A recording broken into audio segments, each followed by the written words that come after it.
Fuori le tende la protesta, dentro pochi studenti e professori che sono riusciti ad entrare questa mattina molto presto. Gli studenti universitari pro-Palestina che da venerdì sono accampati nei cortili di Palazzo del Bo a Padova hanno cercato di interrompere le lezioni entrando nelle aule della facoltà di giurisprudenza per invitare gli altri studenti ad aderire al boicottaggio accademico, ma l'università ha chiuso le porte. Chi era all'interno ha proseguito le lezioni in presenza. Per tutti gli altri arrivati per le lezioni seguenti è stata disposta la didattica da remoto. Nonostante le nostre intenzioni, che erano più pacifiche possibile, entrare a parlare con gli studenti, invitare a mobilitarsi, cosa ha scelto di fare la rettrice?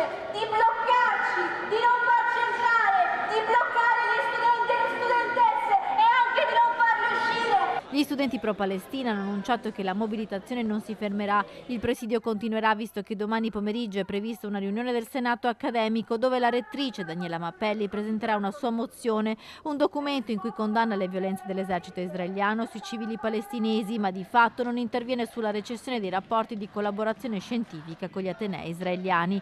Una mozione dunque che non soddisfa gli studenti in protesta. Soprattutto perché ne abbiamo scritta una e non si capisce per quale motivo la rettrice ne debba scrivere un'altra anziché discutere quella che porta delle richieste che sono sempre state chiare e a cui la rettrice non ha mai risposto. Noi vogliamo il boicottaggio accademico, di quello vogliamo parlare in un senato accademico che sia pubblico e che comprenda anche la nostra voce. Se la rettrice ha paura di questo vuol dire che ha paura del dissenso e della democrazia, come gli altri rettori in Italia che si allineano tra l'altro alla linea governativa che ci dipinge come facinorosi, mentre in realtà siamo proprio quegli studenti, quelle persone che nel mondo si mobilitano contro tutte le ingiustizie. Lo facevamo prima del 7 ottobre e lo faremo finché la Palestina non sarà libera.